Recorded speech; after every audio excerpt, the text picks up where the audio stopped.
we are doing our show on energy shifts and the collective vibe and the ripple effect of all that. The ripple effect of spiders.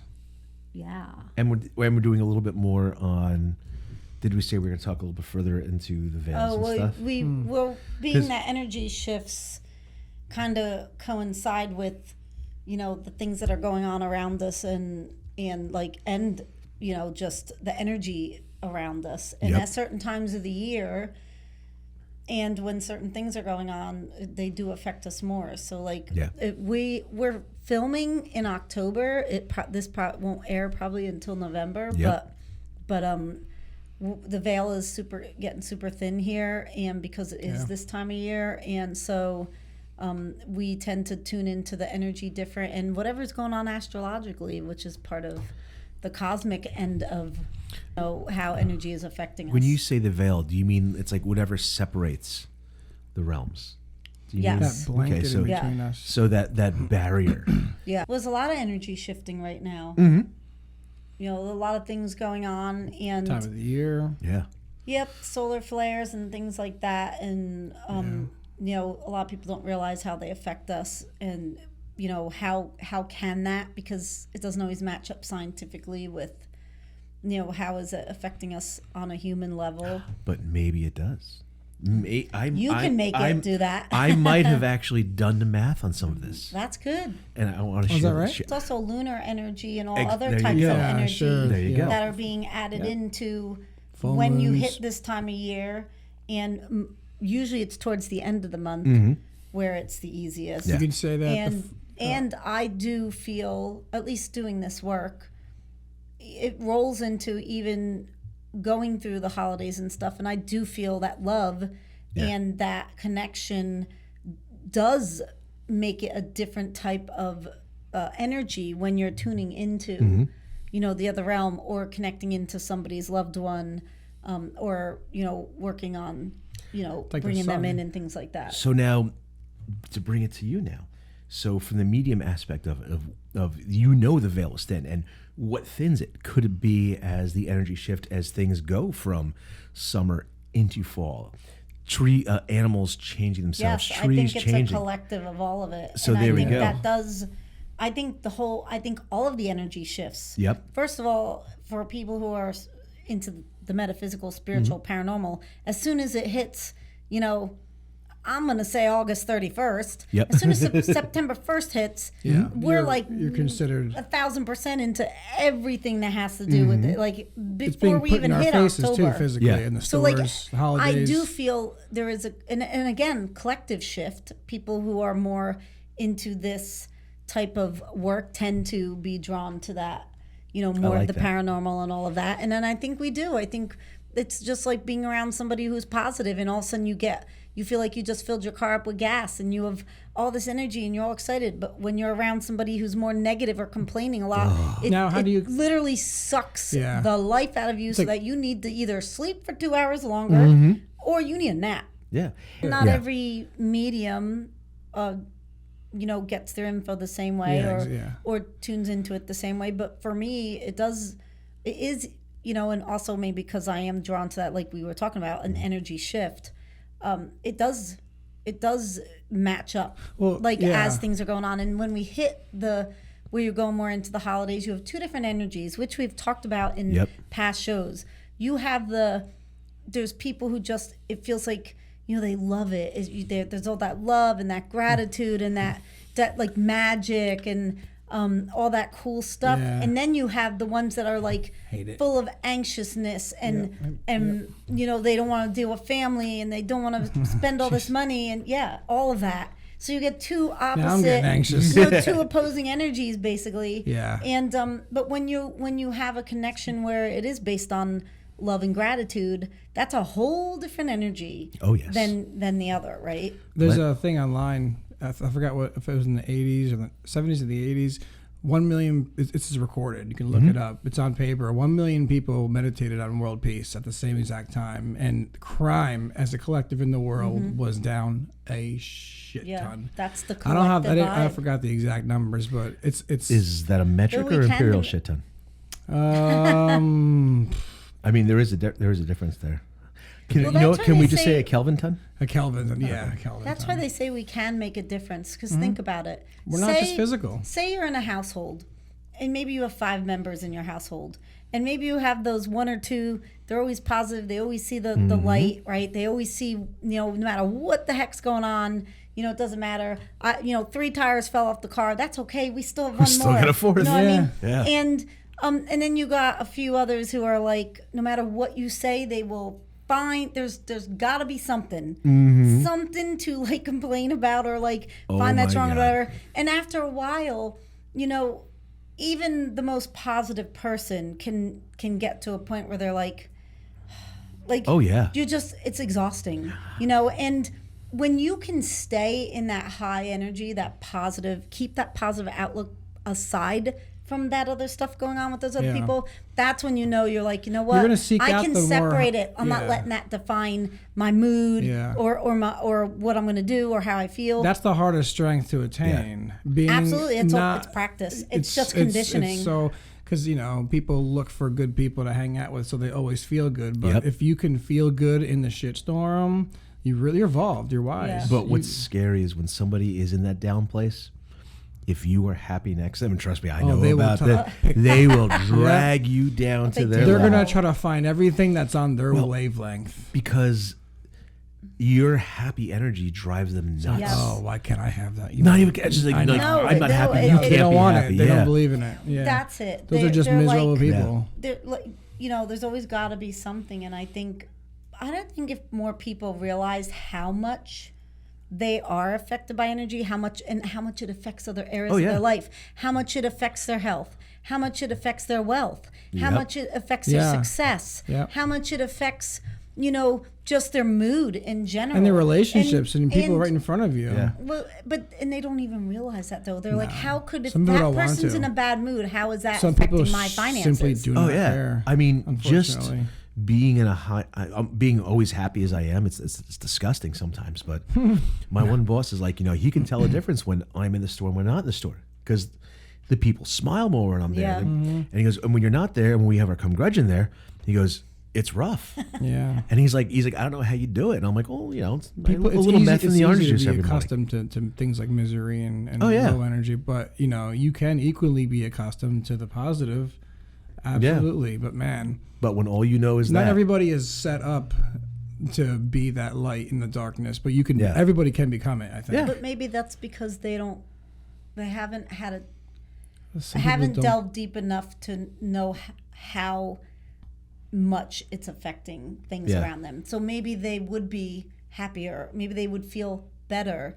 Maybe they would be healthier. Maybe they'd have more success, or maybe they'd have it's all the stuff like maybe they'd have more joy if they did understand how that energy works and how we are basically, if you put all those people in a ball and there's only one or maybe 1.5 out of 5 that are able to keep it more higher, well, you've got the other the other ones are all more lower. Then it's going to be really hard when one person's trying to carry the group. But if you gave it a chance, if you really put all the effort in and condition yourself, to because the switch or maybe be for accountable, most people, maybe logging, maybe and I visually have to seeing put it sticky in front notes of your around, house. with an affirmation or whatever, and you do it consistently, and you can't do it for 7 days. You can't do it for 10 days. You need to do it for a few months. Give yourself 90 days before it's you. too so easy you to can go back to that familiar pattern you're always living. Yeah. Your everyday, whether it's good or bad, what you do every day is gonna be most comfortable.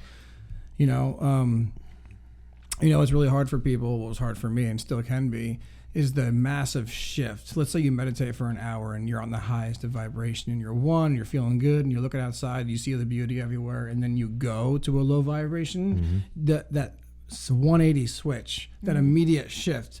There's people I work with there that I worked with that can hear a song and feel joy and hear a sad song next and just feel that misery and have that abrupt switch.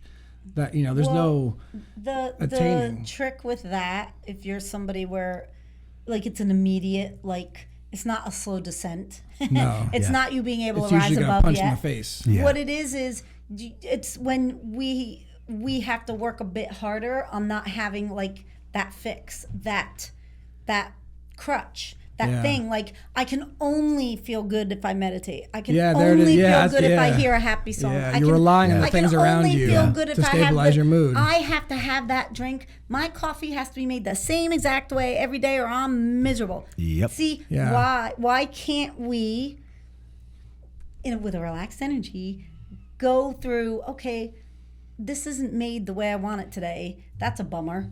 Yeah. So let me just make sure I put this in, or I have this on the side or that on the side if it's not. But why does it have to ruin our entire day? Because it's amazing. I'm going to tell you, people are way too human unless they're doing this stuff. They're way too human for you to be able to expect somebody to be the way you need them to be for you to feel okay. And then be able to get through that day. It's not happening. I know you work around a lot of people like that too. Yeah, I guess you're thinking about it. I just had that and today. it's like when you walk in with that one person that knows how to push your buttons, and you're trying to stay in that positive place, even if you're in a happy mood. The being able to get through that day, and even if you're feeling a little tired at the end, or a little blah, or like you need a shower, the point is patting yourself on the back at the end of that day and saying, I did it, because you know what? I didn't let them take that day away from me. I didn't let them. Okay, so they got 1 hour from me because I had the vent, but they didn't get the other 8 hours. They didn't get the other 7 hours. And that's when you got to give yourself you got to say, you did a great job on the parts that you did. Yeah, you can't just be like, okay, I'm scrapping the whole day. Forget it. I had somebody today literally call up, and they were pissed because I put them on hold for 8 minutes, and they called back. How dare you? And how dare you? And I'm like, hey, man, I have a full store. Yeah. I was dealing with a client, and the store is full. These people took the time to show up. And he starts yelling and screaming. I said, you know what? Did you say it that way?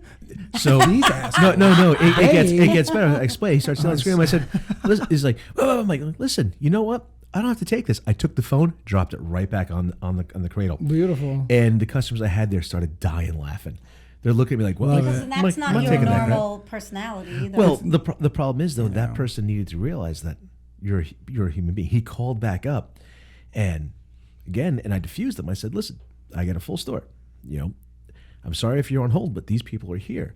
I said, now, if you want to restart, we can talk. If you're going to yell and scream, then we're not going to have this conversation. And that's the only way to go about it. I have no idea about where these parts are. You got to give respect to get it. Yeah, totally. Yeah. And he should back off and be like, he did. He calmed down. Yeah. And I'm like, all right, I found your parts. But you took the time also to like, hey, listen, this is what's going on. Yeah. This is my end. Yeah. Like, I'm swamped over here. Yeah, like, I'm sorry you're in your car. You're not screaming back at him, right?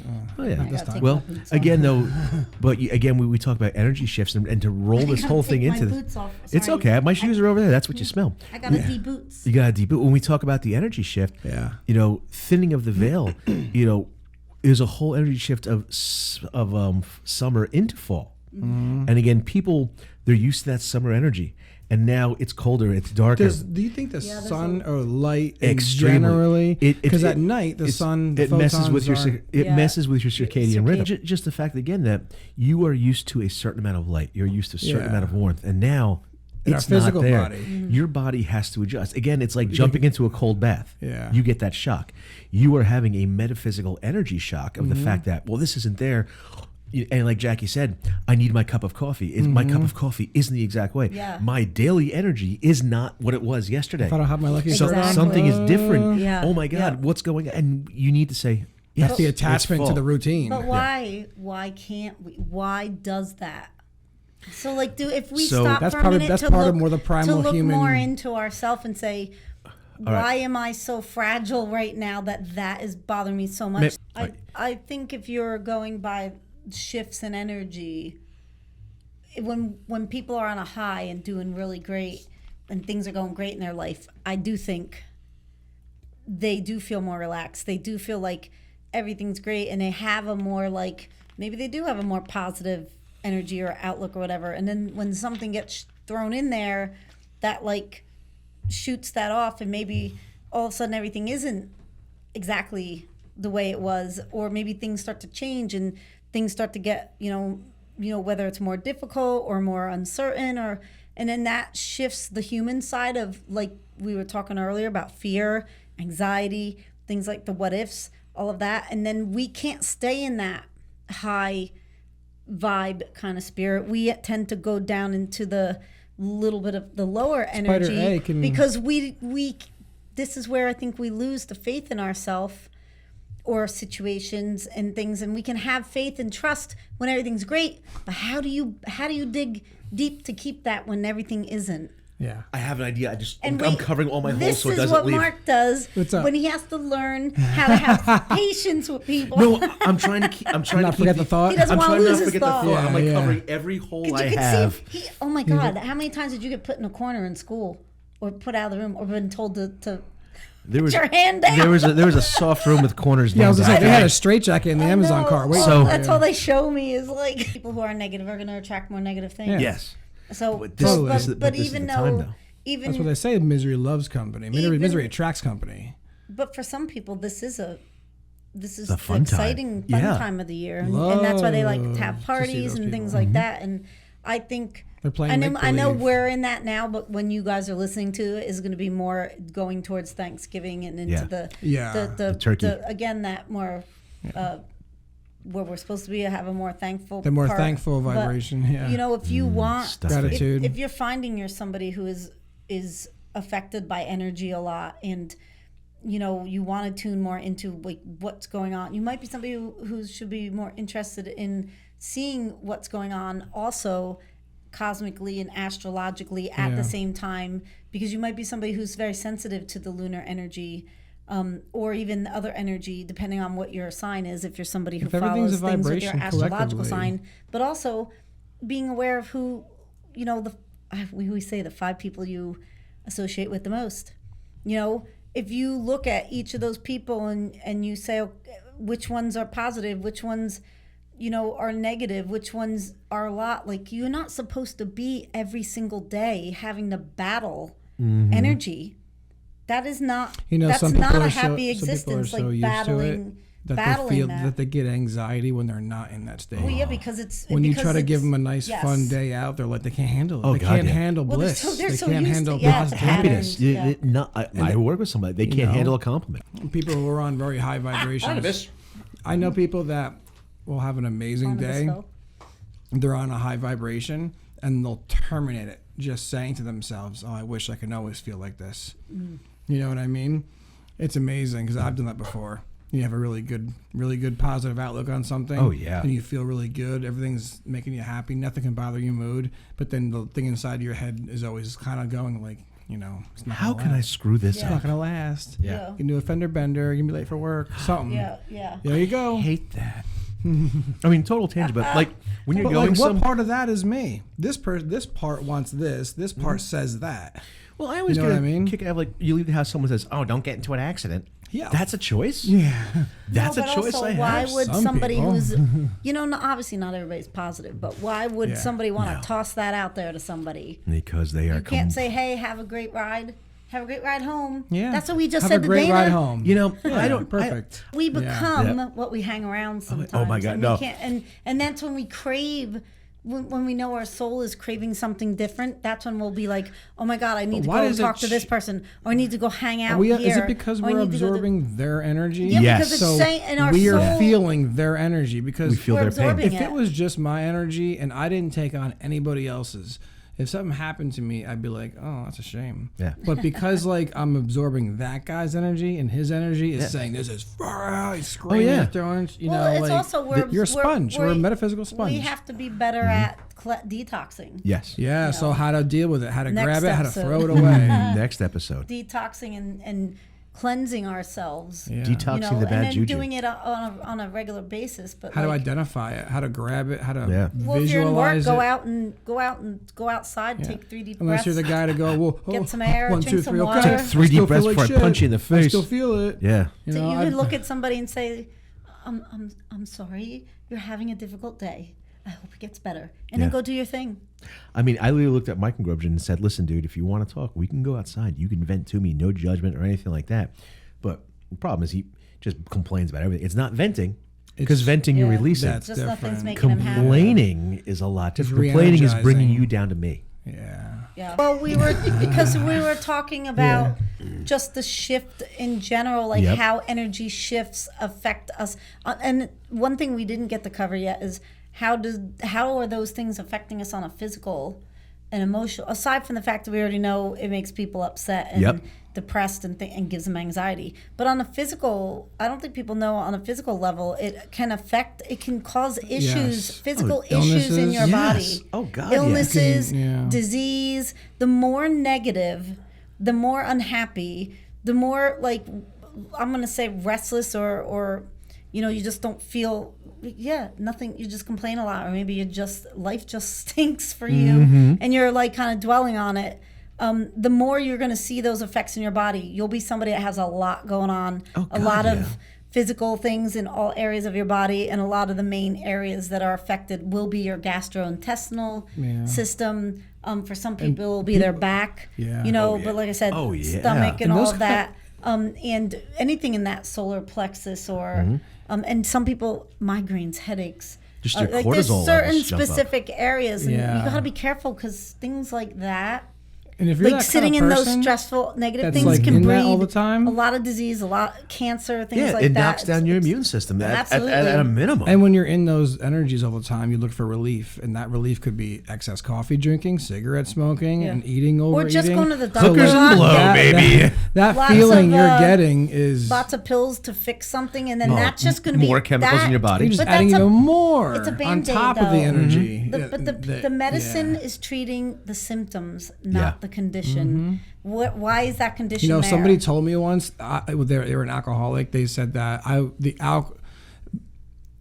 have a problem with alcohol. I had a problem with sobriety. I had a problem with dealing with being sober. Yeah. The alcohol is just what reality. I use. Reality was my problem. The alcohol was just there to kind of keep me company. It was an interesting way to put it because I didn't think about it that way. Well, there are some people, and I've had people tell me this that have come in for sessions. They got so used to not feeling well and having that thing that was the norm. Yeah, they didn't. It was almost a fear of not having that anymore as comfort their thing, zone. Right? So like if they fixed their stomach, then their back had to hurt, or their arm, or their eyes, and they were like, I'm so used to having something wrong. To focus on, to like put my energy into.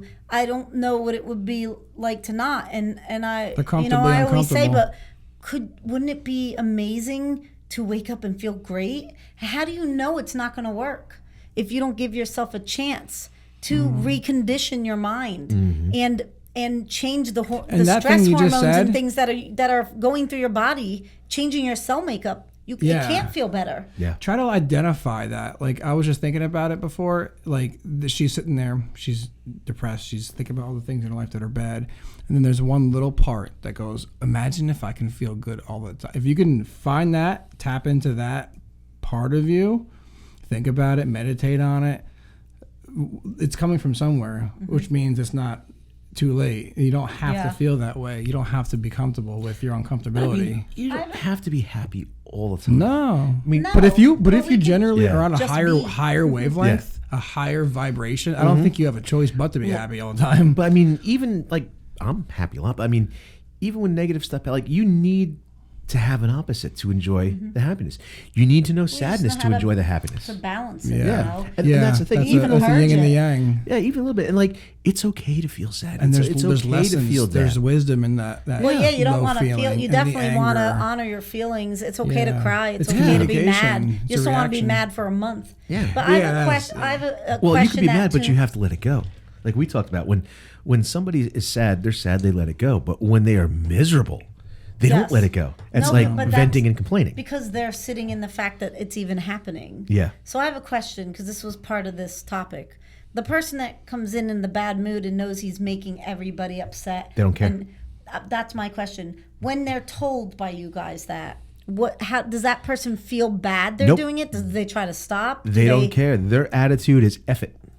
F it, F you, and F everybody around. So if you're around somebody who is like that, where they don't have any respect for like how they're making you feel or what they're kind of projecting out on you, that's when it's we're the ones that have to, choose what to, I always say disengage, but we're the ones that have to choose whether we're going to allow that and whether to be a part of that or not. Now you're in a job, so you don't really have an option. So in those cases, when you're in a work, atmosphere, you did the right thing where you said to the person, listen, this is what you're doing, and this is, it's making it difficult to be around you, whether they don't care or not. The way you said it with a lot of integrity, very, very respectful, and you just said, listen, this is bothering me, but this is what happens. A lot of times people can't take it, and the company is the one that loses out because they're going to lose all the good employees. If you're or customers that can't take it. Eventually, there's going to get to a point where if because you're not that person. Yeah. So if you're battling that every day, eventually you're going to realize that you don't need to be around that. What I notice now is that when people are like this,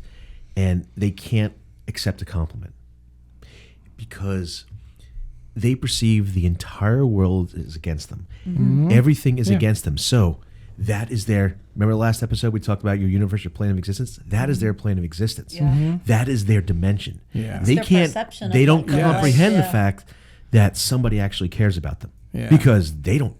It's impossible because their whole life the world has hated them. The universe has dropped trout and taken one big old million other efforts like you told me that you cared, and all of a sudden, and you don't. Yeah. And so they don't take that. They can't comprehend that. They lost the ability to overcome that. When you try to help out and you feel it, don't feel bad. Don't be like, oh, what did I do? They just don't understand it. Mm-hmm. Yeah. Well, you just gotta wish them well, give them the best, and maybe one day it'll mean something. Maybe give them some love and light. Or we have to be. Everybody able to, has a right to say be on something their to own them path. and without guilt or apology. Like we have to be able, and we have to honor where they're at too. We don't want the people around us to be like that because it affects us, and we want to defend ourselves to an extent. But also, I have to respect where you're at. I don't have to take it. So maybe sometimes I do. Well, their bad mood is their bad mood. That's where they're at in that moment. But that doesn't mean we have to, how the saying is, we can't change the actions of others or the things that are going on around us, but we can change our reaction to it, right? Yeah. So if somebody is in a bad mood, or you go into work and it's just like a horrible, you walk into it basically. The only thing we can do is in that moment collect ourselves enough to say, okay, this is what I'm going to do to deal with this. And if we're trying to separate ourselves and just do our day, do our thing, do our job, and that person's doing their thing of complaining, that all you can do is like what and that's Mark the difference saying, between you being responsive you go do your thing, them. You let the person know, you go do your thing, and then you just keep being you. It isn't that easy to do when people are heavy. You've overcome the ability to be reactive to those people. That's it. Yeah. Because there's a difference between being responsive and reactive, and like almost like firing back, tennis, playing pong, giving it back to them. Well, I did that. I've done that too. We all have. Working with somebody, someone is being sniped by everything. I throw it right back. Yeah, sure. And if you're then in that you get place. to talking to you're not respecting me. Hey, man, this is how you're gonna do. This is how it works. This is what But maybe now, in that. So listen, in that moment, maybe that person is the only way they could have received it. And they did. They actually did. They received it in that moment because they didn't recognize that. Yeah, everyone. But sometimes, unfortunately, the show of force is how some people learn or react or perceive. It's one of my old jobs with some people that were rough. Sometimes talking doesn't work. Sometimes people don't have that ability. What I think is a cop out is when people use that as an excuse for being a jerk. Yeah. So that's somebody who knows what they're doing. Now this is that's manipulation. That's you just completely making excuses for yourself. Yeah. Justifying it. You know it's what you're doing in that is place wrong, and you want to be there. Mm-hmm. Oh, God. And again, it all goes back to the energy shifts. Yeah. It's the ups retrograde, and downs. And we can shift it if somebody is that way and we want to. We're like, no, I'm not doing that. It's also what we allow. So I think those people, like you were talking about, at some point they need to get humbled, or it has to be a big enough impact that it is something like they can't see outside of their normal box, because most of the time it's enabled because people just the common thing is, I don't want to deal with it. I'm going to go do my thing. Yeah. Now that's different. That's different from consciously disengaging and just saying like, I'm going to stay in my hot, my good mood regardless. and it's like, oh, I'm sorry, you're not in a good mood, and then you go do your thing, that's different. But when we just say, dismiss it, basically, I'm just going to stay quiet, I don't want to deal with it, that person is just going to keep every day being the same person. Yeah. So like, because whatever's causing them to be like that is not changing. Yeah. No, but that's them. Like, that's the thing they're in. So you either we have to be the change. It's like when you get no way sick. to get anything like to if change. you're gonna change the way you eat, or your heart's gonna keep clogging. Yeah, exactly. You know, like you can try to change that person in the moment at work, but what's creating that person is just gonna get, you know. Spider, get me another chip when we talk about clogging hearts. Well, yeah, but it's like we said. Okay, so if our numbers are, like you just said, if your numbers are really high for your sugar, and your doctor says, okay, which is what you said, and you had to stop eating sugar to get it down to a point where now you can stabilize it. So hey, okay, I can incorporate that in a little bit more, but you know you did the work to get it there, and being able to commit to that. See, that's the thing. How do you commit to being different from the way you've always been? Yeah. Like if you're only patterned to always being sick, or always being right, or always being grumpy, or always being, complaining, how do you commit? You know why? Yeah, how do you give yourself that commitment? It's like playing volleyball or any kind of sport. You have to fight and push your way to win, and you're battling yourself. And people have a hard enough time battling life in general. Be bigger than your why now you have to self-discipline. Now you have to self-regulate yourself. Now I got to put a lot of effort in there. Now I got to really try. I got shows really to work watch. at it. You know, Why Gilmore do I have Girls to is on work an at hour. being nice? You have to condition. You use more energy, by the way. Frowning. Yes, and being unhappy and being because you got to yell. Miserable. Did you know that? It's so much. Your blood pressure is higher. Your body's working higher. Everything's oh my God! stricken. Yeah, your body's in survival mode. It's when you're like doing that. spiritual teachers, like saint-like people. Whenever they say, like, if you really want to destroy your work on yourself, just get angry, get jealous. One time, get resentment. they say it sets that'll destroy everything. Oh my God! It's amazing. Yeah. It's we have to work hard to find our place in this world, soul journey, how we want to call it. That was kind of fun. That's great. But we did talk about the veil. We discussed things, and we brought up, and we discovered those the chocolate chip cookies were pretty damn good. They were. Oh my God! Yes. All right. Awesome. Right. Thank you from everybody. Like, subscribe. See us again. Thanks for coming. Yeah. Bye, everyone. Thanks.